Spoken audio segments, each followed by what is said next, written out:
Hello, everyone, and welcome. We're happy to have you with us today. My name is Carrie Ferg, and I'm your host for Manta's Small Business Expert Series about innovation. Manta wants to thank innovation expert Dr. Steve Di Biase for generously donating his time and expertise. We hope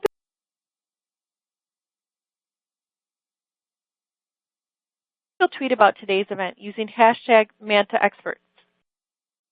We'll begin today with a welcome from Manta's CEO, John Swansinger. Here's John. Having the courage to take a seed of an idea and grow it into something bigger and better is what embodies a small business owner.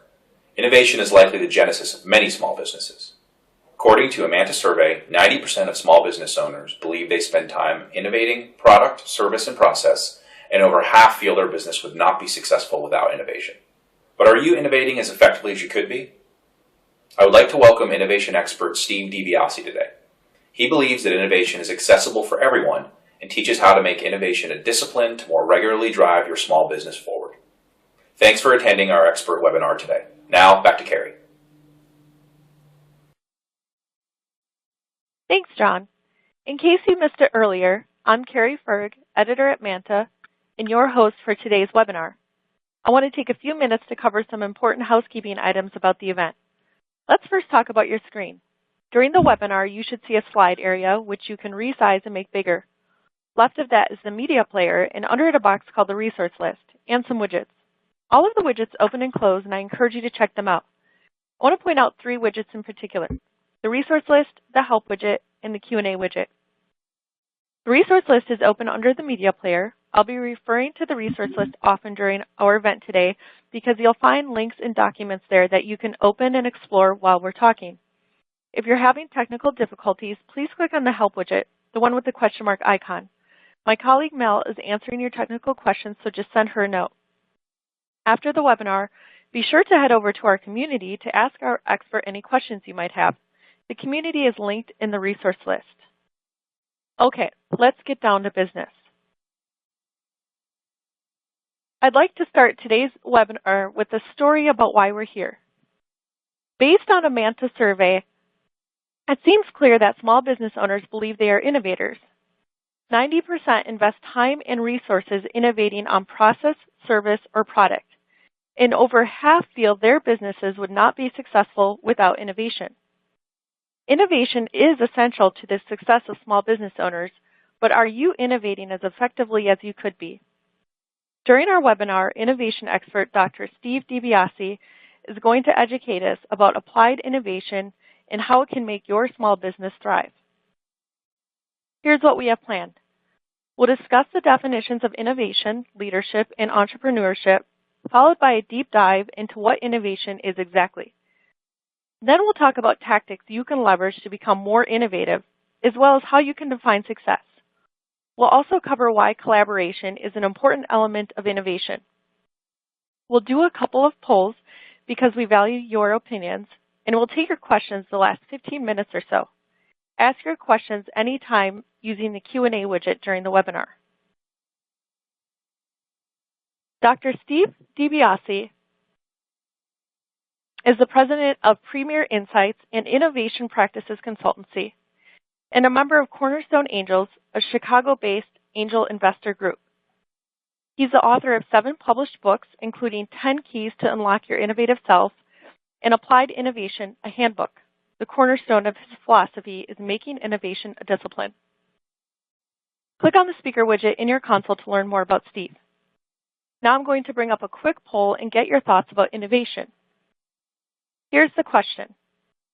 Do you believe innovation is important to drive the growth of your business? I'll wait a few seconds and then I'll pull up the results.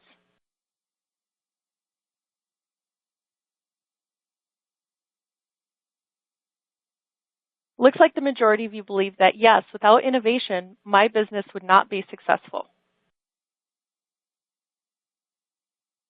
So let's get started, Steve. What are innovation, leadership, and entrepreneurship, and how are they related? Okay. Thank you, Carrie. I'd like to begin by thanking you all for signing in and listening to my comments and ideas on innovation and entrepreneurship. And I'd like to start by saying my goal is to give you one or two things you can do tomorrow morning to be more innovative.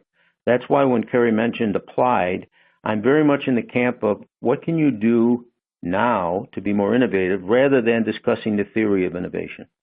And if you ask somebody about innovation, it's often like the weather, much discussed, poorly understood, but impacting everyone. Occasionally the weather's good and sometimes the weather's bad, but it's hard to control.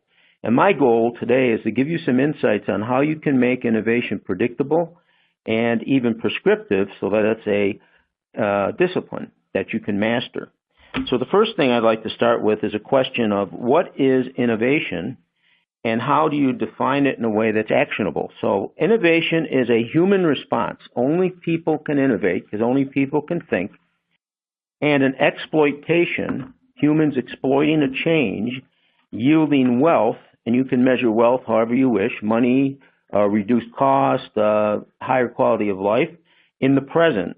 And this definition defines who are the innovators, people, what are they innovating around, change, why are they doing it is to create wealth, and when are they doing it is now. So the thing we have to consider is what's the context of innovation, and what role does leadership and entrepreneurship play, because they're different, and what behaviors can I adopt that will make me and my company more innovative.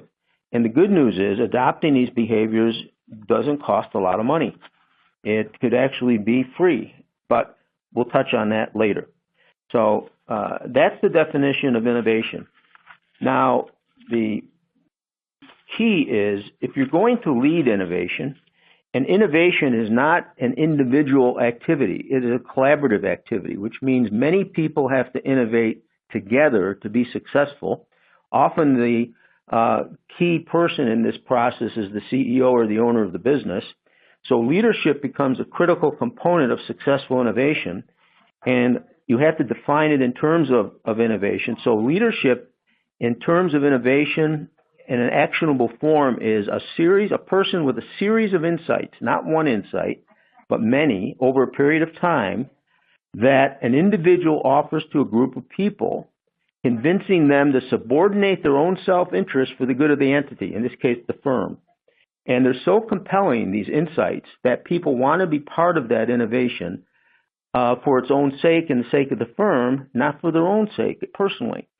And leadership has many dimensions. People have to lead themselves, the organization, the marketplace, society.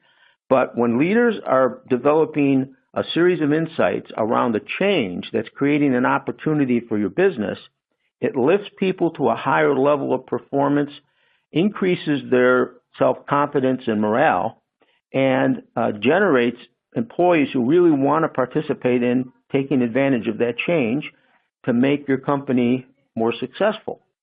And so the leader of innovation can be anywhere in the organization, but they have to be smart enough to have these differentiated insights that connect the unrelated dots and create an opportunity that no one else sees, including your competitors, to take advantage of it. And often a leader will do this by warping or bending reality to their vision. Steve Jobs was great at that, as well as Bill Gates. But they're humble yet intelligent. They're students but empowering. And they're always trying to engage people to do more than they could do on their own for the good of the enterprise. So that's a critical component of leadership. Now, the third element to talk about is entrepreneurship. And entrepreneurship varies and differs from innovation in that an innovator needs to create some level of wealth. I reacted to a change, I created a product or service, and I sold it. The entrepreneur is about scaling that into a larger enterprise, a bigger business, by taking all of the normal business practices that have to be understood and implemented to create a business beyond one sale of a product, to sell that innovation to many customers in many segments. So the entrepreneur will take the innovation and worry about how many stakeholders are out there that can buy it, how many customers, who's the lead user to adopt this, to start seeding the market, who follows the lead user to build out the market, what's the value chain for delivering the innovation, What's the business model and the go-to-market strategy? What's my terminal value? Do I sell it? Do I build it and run it? All of this is what the entrepreneur does. We're not talking about entrepreneurship today. We're talking about innovation. So I'm going to put the complexity of the entrepreneur to the side and say that the entrepreneur takes the innovation and scales it, but let's talk more about what the innovation is and how do you get to that point before you start to scale. Thank you, Steve.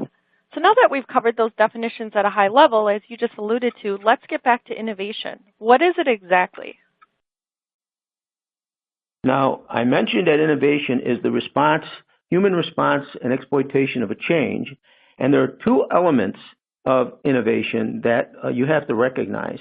The first is that all innovation will look the same in some characteristics. They call it fractal, which means that whether you're innovating in consumer products or automotive or lubricants or hairspray, certain characteristics are always the same, but then there are certain characteristics that are strategic and situational, which are very specific to your company. So once you understand what common characteristics are, and you match them up with characteristics that create competitive advantage for your company, then you can come up with an innovation that's defensible and hard to copy. So those are the two critical elements that I'll touch on. And third, I make a comment, innovation is hard. It requires hard work. It is not trivial. I may make it sound easier and trivial, more trivial than it is, but I will tell you it's very hard to do, but it's worth it because if you do it and create that competitive advantage, it's lasting and it can create tremendous value for your enterprise.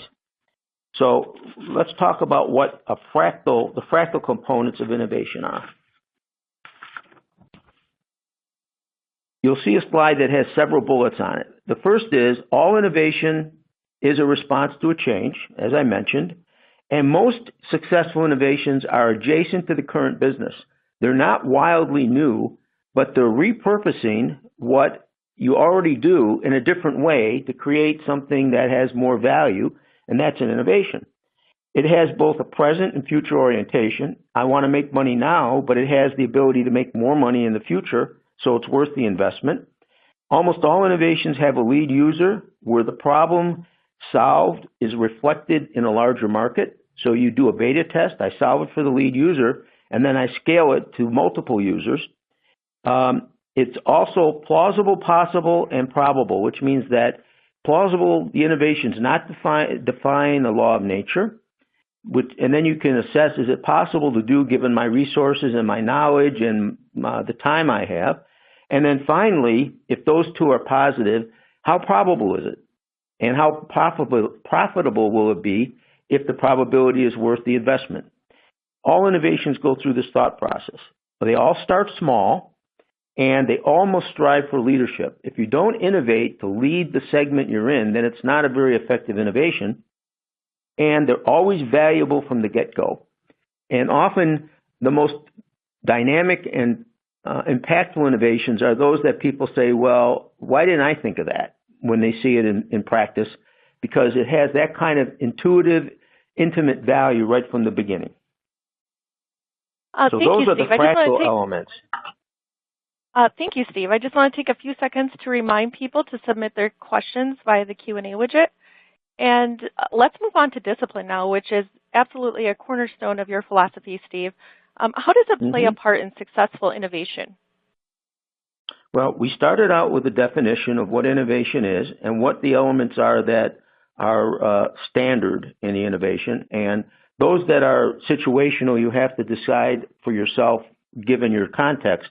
But the next element that in innovation that's very important is that it has to be a disciplined process which you standardize within the context of your business. What are your norms of behavior? How do you operate your business? So that you can replicate the process to innovate on a regular basis. So the first is that around brainstorming. Do you brainstorm and come up with responses to change and capture all the worthy ideas and convert them into opportunities that you can assess to take advantage of? Do you refine these ideas based upon your knowledge of the market and how the market will respond? Do you try to allocate your resources against those best ideas. Often this means allocating your best people against the new stuff, the innovative stuff, and your more average people against your products that are stable. And this is counterintuitive because often the opposite happens.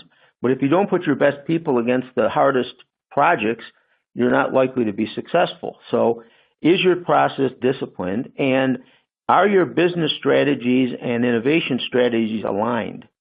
Are you working in market segments that you want to be in and have competencies to participate in, or are you trying to get in the market segments that are completely foreign to your business? How large will it be? Do you have the capital to scale it, or do you need a partner? Do you look at a portfolio of innovations, or are you looking at them in sequence, one at a time versus 3 or 4 at a time? And most importantly, again, are you investing in your best bets a sufficient amount of money and people to hit critical mass so that you have a chance of being successful? If you underinvest in an innovation, you're not likely to reap the benefits of it. So what else is important Now, when it comes to innovating successfully? Well, there are some things you have to be careful not to do. And first is, don't be clever. The greatest innovations are those that can be handled and valued by average human beings, ordinary people. If you develop an innovation that you need the Nobel Prize to operate, it's not going to be very broad and you're not going to have much scale. Secondly, it has to be focused. Don't try to create an innovation that does multiple things at once. Try to do one thing extremely well. Strive for leadership around one characteristic of the innovation and add new ones later. And finally, don't innovate for the present, innovate for the future, innovate for the present, which means that understand the market's receptivity to your innovation. Another way of saying is getting the timing right. And when the market's receptive, be sure the innovation is ready for use so that you can launch it and it can be adopted. And if you wait too long, someone else will come along and do it. But if you go too early, the market won't appreciate it. And as 2 examples, Edison waited 10 years before introducing electricity to New York City because the infrastructure wasn't there to accommodate his innovation. And Facebook was the 6th or 7th social media site of its kind, not the first, but it got the market at a time when the market was ready, and Facebook took off. So getting the timing right is really a leadership issue. And so it can't be too soon, it can't be too late. You got to get it just right.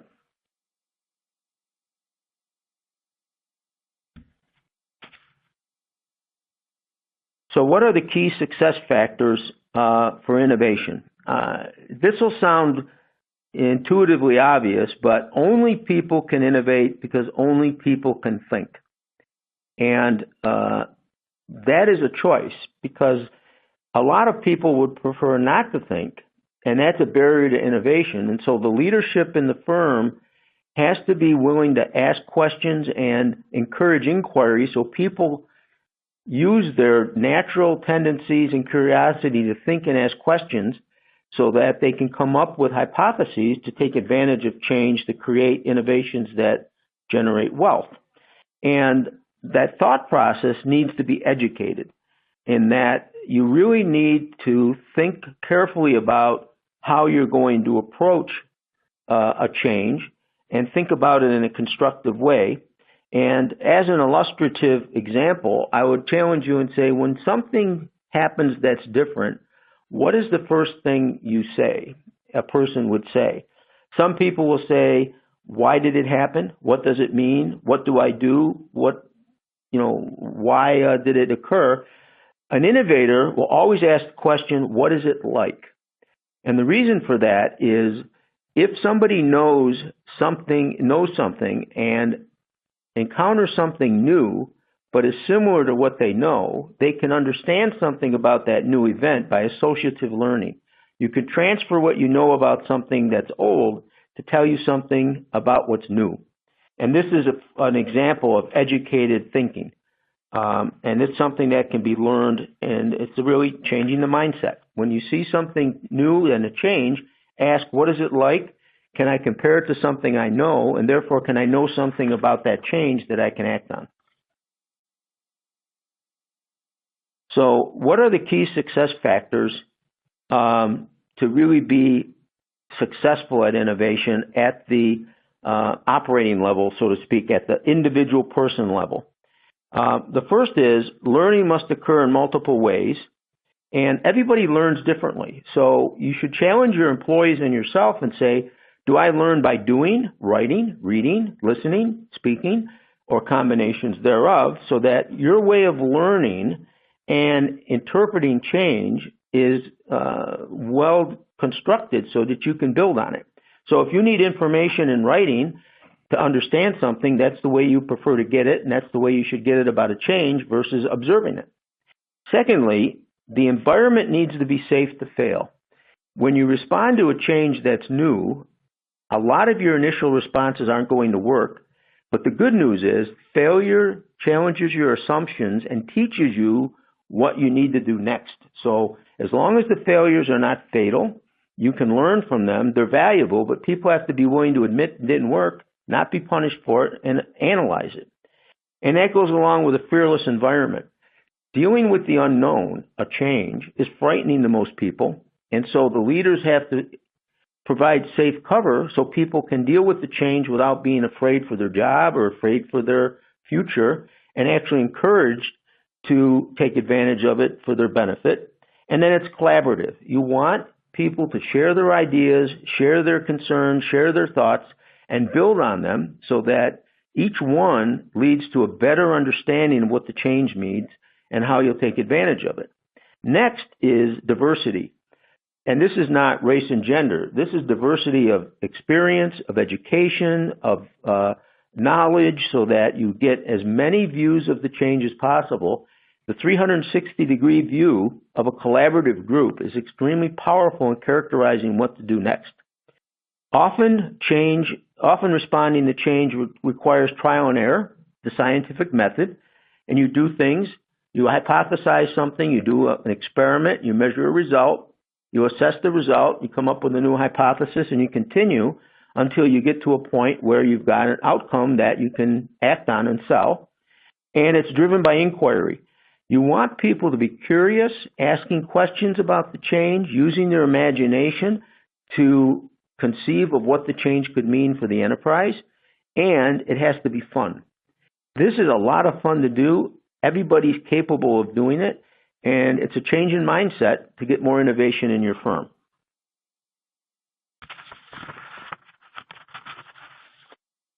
So what do innovators do best? When I study innovators, several things pop up as being common to most of them. First of all, they recognize, question, and analyze their environment and what's going on around them, and they're always curious about what's changing, why is it changing, what can I do about it? And then they'll create a hypothesis about that change. What is it like, first so I can understand it? What does it mean to my business, and how do I take advantage of it? And then they'll do testing. They'll try something. They'll build a prototype. They'll talk to customers. They'll be in the market. They'll create a hypothesis, and they'll go see what happens with their hypothesis to say, is this true? Does this new widget create value for customer A, and will they pay a higher price, and does it give me market share, and that kind of analysis?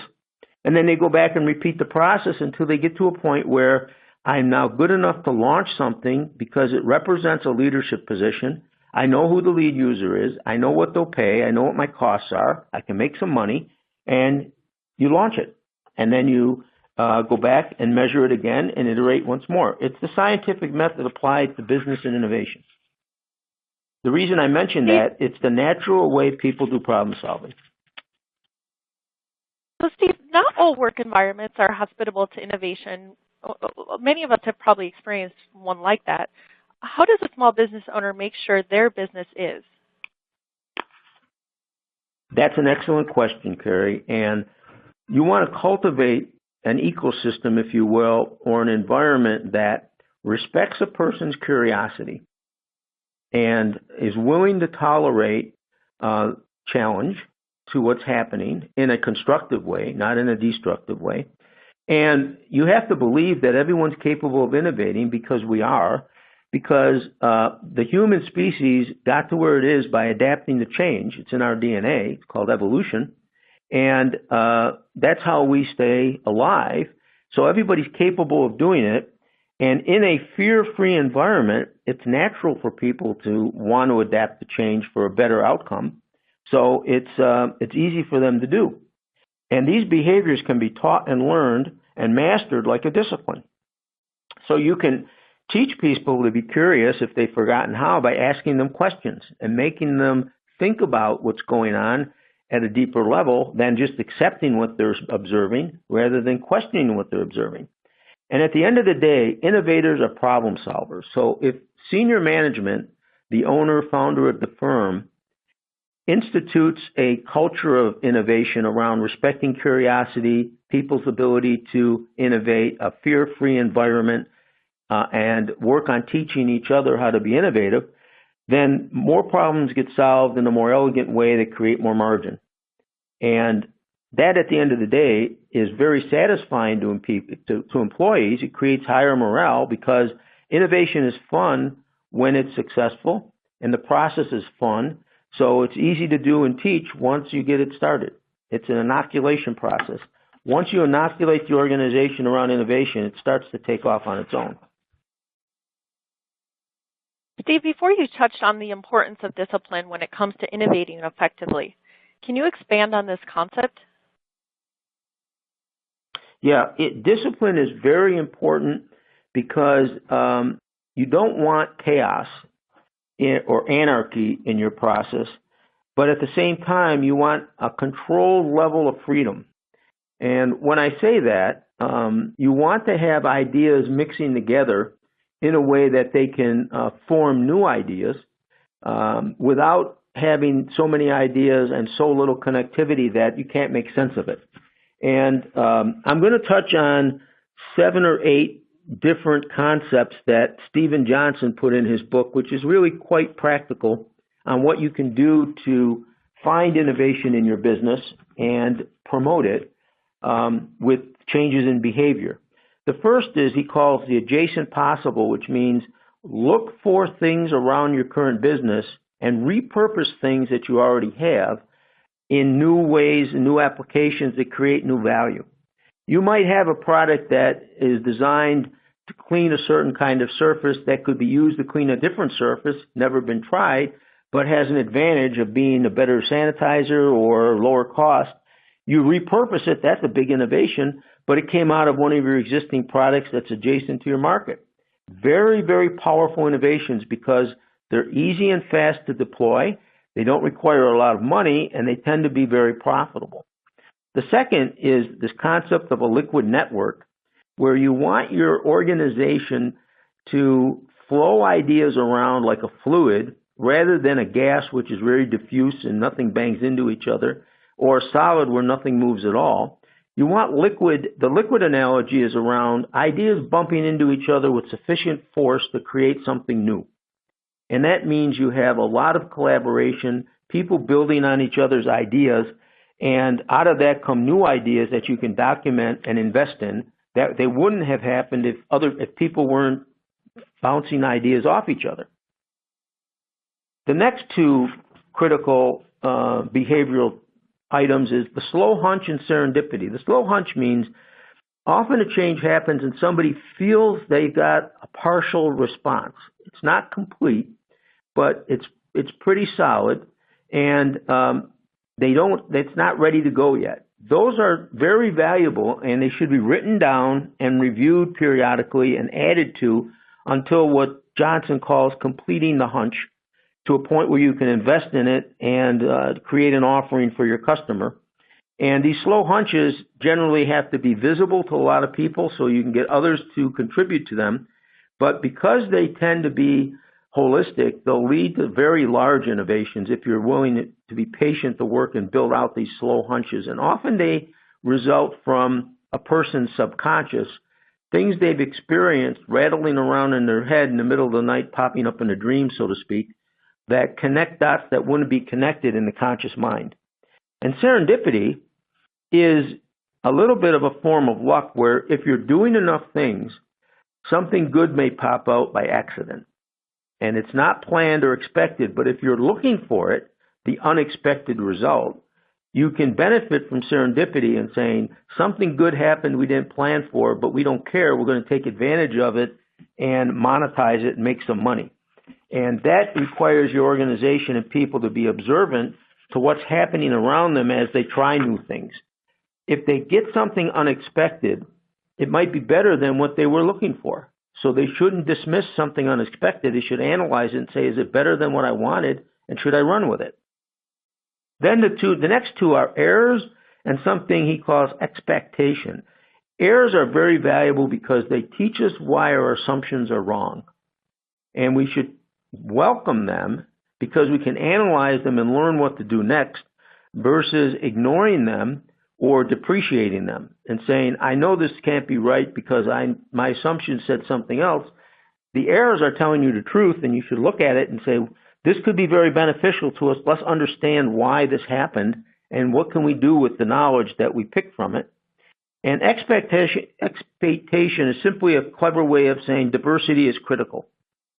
The more different things you put in the mix, people, skills, hardware, software, materials that people can work with, the more likely you will get an innovation. And if you remember Apollo 13, where the capsule coming back from the moon had lost its carbon dioxide filter, and the engineers at NASA were given a box full of stuff that was on the recovery entry vehicle, and they had to come up with a carbon dioxide filter with only those things. They did it. And what they did is they collaborated around what they had. So they had a whole bunch of diverse materials and a whole bunch of diverse knowledge, and they created a CO2 filter that saved the astronauts coming back to Earth. That's an example of leveraging diversity in a crisis. And so it's very powerful if you can do that. The last thing we'll talk about are called platforms. And a platform is a fancy way of saying this is basic knowledge that you need to be aware of that impacts your business in lots of ways that you can build on. So somebody makes a basic invention around, say, nanotechnology that you can then take and apply it in a paint or in a plastic or in a drug. That platform becomes very valuable for lots of different businesses, and they tend to build on each other. So you'll have one platform in nanotechnology working with a platform in, say, drug delivery, leading to a cure for cancer, which is something that's very active today. And often these platforms are layered on each other, so one platform leads to discoveries in an adjacent platform because the knowledge from that platform suggested new experiments should be done. But you should be aware of what kind of basic research is being done in your market business area that you could take advantage of and use to apply. Thanks, Steve. Now, one of the key hallmarks of successful innovation is collaboration. Can you explain why that is? Well, I mentioned a little bit about that earlier, and I'll expand on it now, is that the individual heroic innovator is a ruse. It's not true. When you look at the data, almost all innovations come from many people working together, and often good ideas, good innovations are observed by different people in different parts of the world at the same time because smart people are looking at the same changes at the same time. So the key here is getting a critical mass of people to work together with the right diversity to give you an innovative outcome. Now, this becomes particularly challenging when you're a smaller company and you don't have those critical resources internally. You have to be able to reach outside of your firm and partner and collaborate with people external as if they were part of your firm so you can take advantage of that diversity that they bring to the change you're managing. But at the end of the day, it's the power of the collective is a critical success factor that you have to have enough people with enough diversity to analyze the change and respond to it if you want to get an innovation out of it. And a couple of ways to think about this is what can I do internally, what can I do externally, and what can I do using modern tools.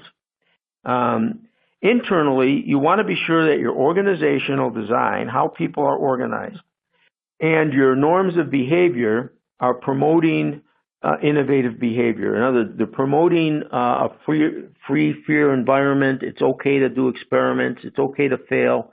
And most importantly, the design of your organization should facilitate information flowing among the collaborators. So you don't want structures that inhibit that. For instance, if you have a very top-down organization and all information has to go up and down before it can be used, it's terribly inefficient. You would prefer that information to flow laterally across the company where the work is being done so it can be used more efficiently. And this is where the owner or the CEO can change the design to be more innovative to allow information to flow. External collaboration usually should be done with your closest partners, whether they're vendors, customers, third parties like universities, possibly the government, where you know what your strategy is and you know what resources you need, and you reach out to those resources outside your company in a way that it's good for the resource that you're reaching for to collaborate with you. So you have to answer the question, what's in it for the external resource as well as what's in it for you? And if you reach the win-win, then you can look bigger than you are as a small company by collaborating with these external third parties to create innovations that you either share or just take advantage of in your own business. And in the era of social media and web-based tools, collaboration is going electronic and becoming much more facile. So it's very easy now to collaborate with people overseas, with people in different places, with different points of view, and to even do it autonomously, where somebody can get information off a Facebook or a social media site and use it independently without ever contacting anyone, but having the benefit of the knowledge that came with accessing that piece of information that somebody put out there. So it's accessing somebody's knowledge indirectly through a social media tool. These are all powerful, useful ways of collaborating. Thank you. I just want to remind everybody to ask questions via the Q&A widget if you haven't already, and take a second to put up a quick poll question. The question is, do you think your business has a culture that's open to and fosters innovation? I'll wait a few seconds and then I'll pull up the results.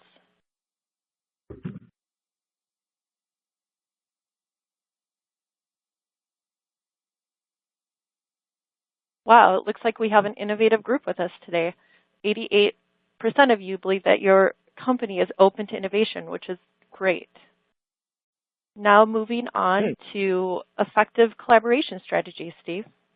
Yeah. In addition to the higher level, what do I do internally, externally, when you want to get practical and say, okay, what can I do Monday morning, for instance, you can always do more networking. And reaching out and talking to people in your geographic area where your business is located.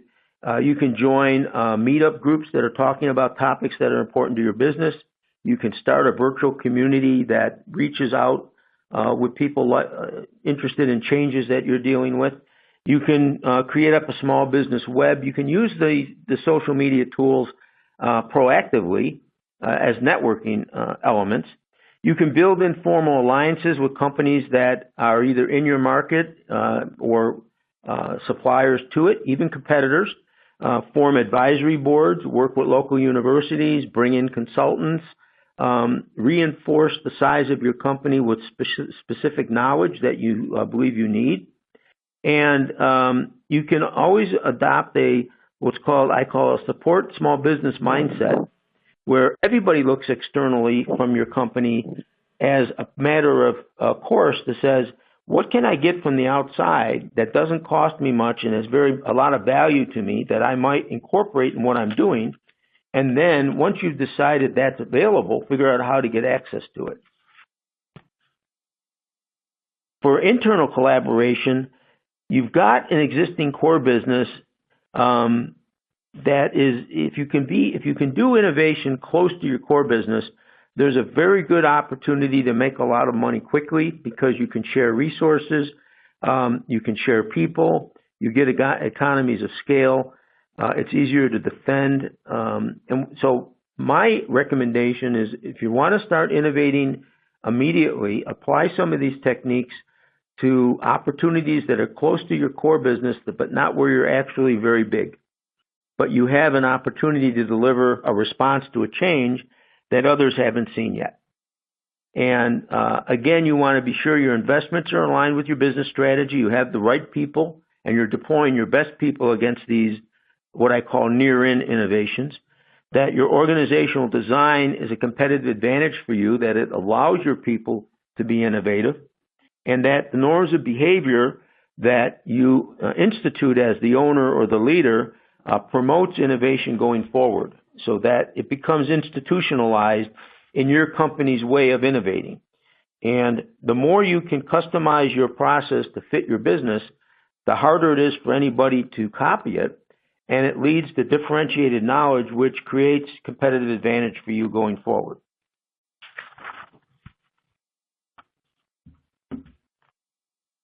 And I can touch a little bit on what are some of the critical features of external collaboration. You really need to know what resources you want from the outside and how much you can afford to pay for them. And then you have to make a decision, am I going to buy them, rent them, or in some other way get access to them? Do you have the mechanisms within your company to actually do that? Once you found something, do you have a business or corporate development group or people who can go out and negotiate deals to get access to the materials, the knowledge, the customer base that you need to be innovative? Do your processes allow your company to use those resources effectively to develop the innovation in a form that you can sell it to a customer? And are you capable of measuring your success? These are things you have to look at before you go external and say, am I really capable of doing what's called open innovation, external sourcing of resources in an effective way, or is it going to be too expensive and take too long? And you have to figure out a different way to do it. One of the easiest ways for external collaboration to occur is to begin with your supplier base. They have a vested interest in pleasing you because they're selling stuff to you and you're their customer. And by virtue of that, they may be able to do more for you to get at these external resources than someone else, say a university or a non-supplier, non-competitor. And so start with your supplier-based external programs because that's where you're likely to get the most success. Well, it looks like we have a few minutes left for Q&A today, Steve. And so we're opening up that portion of the webinar. We hope to get to all of your questions, but if we don't during the event, we'll try our best to respond afterward via our innovation thread on the Manta community, which is linked in the resource list. So, Steve, one question we have is it safe to say that in order to be innovative, you must make a change or changes in what your business is doing now? That's a good question, and I'm going to give you the answer that most graduate programs give you. It all depends on your circumstances. If you were to take some of what I shared with you today and then compared it to what you're doing, you might say, we're doing that pretty well already, but I might do this a little better. Then you might say, what do I have to change to get better? And so I would be very focused and say, yeah, you can always change to get better, but you should do it intelligently, and you should do it in the context of your business and what your processes and behaviors are so that it has some impact. I would not throw everything out or anything out before I did an assessment of how do I build on what I have. Because successful companies have gotten where they are because they were innovating, albeit informally, and you should recognize how do I do innovation already successfully, and can I document that and then make it better? And that would be how I would look at changing something internally to get better. I would say, here's what we do, and here's what I would do differently to make it better. Thank you, Steve. We have another question from the audience. It is, I like the idea of a fear-free environment. How do you determine limits? Clearly, all risks are not created equal. Yeah, and fear, there are many different kinds of fear. you don't want people to be afraid of change, afraid of the unknown. You want them to challenge that. But the real fear that I speak about in the context of innovation is personal fear. And that doing something innovative has a personal risk associated with it because the person doing it might fail, might not work. And if there's punishment associated with that outcome, people will not take the risk. Especially if it's a big idea and it's not very easy to do, they're going to shy away from it. So you don't want to punish people for trying new things in response to change as long as it's thoughtful and educated and it's socialized. So they're not acting unilaterally and out of context, but they're acting collaboratively with management. And everybody says, that's a reasonable idea. If it doesn't work, it was a good idea. It wasn't you. Versus if it doesn't work, you're going to get fired or demoted or something like that. So if personal fear is in the system, people will not innovate. So you have to eliminate that. And that's basically management behavior and mindset. And another great question here, Steve, that kind of addresses the flip side of the equation. Can you talk about best practices on who to reward the team with? Bonuses, question mark? What's involved in the innovation process when it comes to rewards? In my experience, one size doesn't fit all. And rewards have to be very specific to the people involved in the innovation. Now, on some level, money is a kind of a universal reward, so you can always give a bonus to everybody. But more insightful recognition programs understand what motivates people on the team, and then the recognition is customized to that. For instance, some people value being able to work from home a day a week, or telecommuting, or getting extra vacation in lieu of money. Some people would prefer money. Some people would prefer a bigger assignment. So successful rewards are customized to the people on the successful innovation team, and as long as the rewards are fair, they don't have to be identical. They just have to be equitable. And then everybody will feel satisfied or motivated. Great, thank you. Another question for you, Steve. The biggest problem small businesses have is financing for expansion. What's your best advice on that topic? We are going through a licensing program, which will be a huge success, but need dollars to take it to the next level. Yeah, finding money is an interesting prospect in today's market because interest rates are very low, but banks are becoming risk averse. So, one source of money is you go get a loan from a bank. That may not be very attractive, but you can also go out to the investment community and look for angel investors, private equity and venture capital firms, even friends and family to provide money in exchange for either equity or some kind of interest-bearing note. So you'd have to look at the money source as very broad beyond traditional sources, beyond the bank. And investors are looking for good investments, even with companies that are already established. You might be able to get some venture capital money along with the knowledge that it brings. People who have networks, connections, knowledge on how to run businesses where you get not only money, but you get help. Another question for you, Steve, that seems to be big with our audience is this, idea of fear in consequences. So this person asked, to tag onto your question about fear associated with innovation, for a very small company, 2 to 4 people who are also related or good friends, how do you maintain a fear-free, innovative company while respecting personal relationships? Yeah, when you're in a small firm, and I've been there with that kind of environment, the people who started the company would hopefully like each other and respect each other. And by virtue of that, there is a certain level of trust that exists among the people that everyone's doing what's best for the firm, and that what's best for the firm is best for them. So they're putting their self-interest aside for the good of the firm, knowing that if this firm is really successful, we're all going to be very happy in our own way. Either somebody will have a big title, or build a big company, have a lot of money, have a lot of patents, whatever that recognition might be. So if people respect each other, like each other, and trust each other, then a lot of the difficulties of creating a fear-free environment go away. If trust isn't there, then the firm is in trouble because the people involved will never get anything done.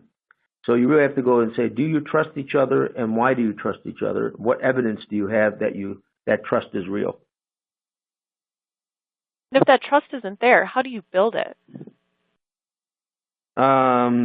Well, trust is earned through behaviors. In other words, people dealing with adversity, finding that other people help them get through that adversity, builds trust. And it's the old saying, do you have my back? If something goes wrong, will you be there for me? And when somebody's having trouble and other people come to their rescue, so to speak, to help them, that's a huge way of building trust. So when the firm is facing adversity and everyone helps each other, trust is built across the firm. And when it's only a few people, that can happen pretty quickly. So I'll be looking for examples of where everybody pulled together in an adverse environment and came through it successfully. And it happened because people trusted each other to do their job and be successful. Great, thank you. Another question we have here is, again, personality related. How would you recommend working with strong-willed individuals that are part of the 10-year plus in the company team? Strong-willed individuals can be, it's the yin and the yang. They can be very good and very bad depending on the context. And when somebody has a lot of passion about something, they'll tend to be tenacious and stubborn. And that can be good if they're right, and it's not so good if they're wrong. And so you want to respect that attribute of passionate tenacity and assess whether the context in which that's being displayed, what project and work is being done, and say, is this person right? And if they're right, I'm going to support them because they're going to get it done. But if they're wrong, I'm going to have the courage to tell them why, show them why they're wrong. And if they're intelligent, they'll accept that and drop it. If they don't, then you have a performance problem because then somebody's being stubborn for the wrong reason. And that can be devastating to your company, and they probably have to go. But I respect people who are passionate, tenacious, stubborn, difficult, because if they're right, they're generally going to create a lot of value. Thank you, Steve. Another question for you. How do you measure innovation? In other words, besides money, how do you know your idea is working? The simplest way to measure it, and there are a million ways to measure it. If you want to get into deep metrics, you can go to the Industrial Research Institute. They study this every 5 years and publish a report of a gazillion ways to measure it. The real measure is are your customers not only buying what you're selling them that's innovative, but they're appreciative of it, and they're telling you that. And they're grateful that you gave them the innovation because it's creating value for them. That's the best metric of all. Does the market and your customers value what you did in an overt way that you can see and feel and touch? That is real. And that's the best metric of if an innovation is real. Now, if you go to the IRI, they'll tell you how to measure time against budget and all that kind of stuff, and those are real too. But ultimately, they all come down to when you put it in the marketplace, did the customer really love it? And if the customer loved it and they paid you richly for it and they were happy to pay you richly for it, boy, that's a great metric. All right, we have time for one more question, Steve, and then we've got to wrap it up. Before the presentation, I thought of innovation as new products / thoughts. Now I feel that innovation equals imagination. If you don't have an imagination and the ability to think outside the box, it's almost impossible to be innovative. Is this statement accurate? I'll say it's accurate because if you believe that imagination is absent, if you believe that everyone is capable of imagining something in the future, which is, I believe, the case, and you cultivate that imagination by asking them to ask open questions, then I would say that imagination is always present. And so you just have to cultivate it and tickle it out of people. And the way I do that with individuals, I say, I want you to think like you're 5 years old. Why 5 years old? Because a five-year-old has questions but no knowledge. So they can't answer their questions, and their questions are not biased by their knowledge. And they have wild imaginations on what's possible without knowing that it's not possible. And so if you can be open-minded like a 5-year-old and ask questions that are fair and you genuinely want to know the answer, it will cultivate your imagination in ways that you hadn't anticipated. So my premise is everybody's imaginative in the right context, and if they're motivated to be imaginative by being open-minded. Thank you, Steve. I think that's an excellent note to end on. We've got to wrap it up now, but if your question wasn't answered, head over to the Manta community to get your question answered by Steve. Just visit community.manta.com/ and click on the Ask the Expert banner to pose your question anytime within the next hour, and Steve will answer there. Be sure to sign up for our next expert webinar on customer retention strategies scheduled for November 18th. We hope you'll join us then. Thanks for attending today.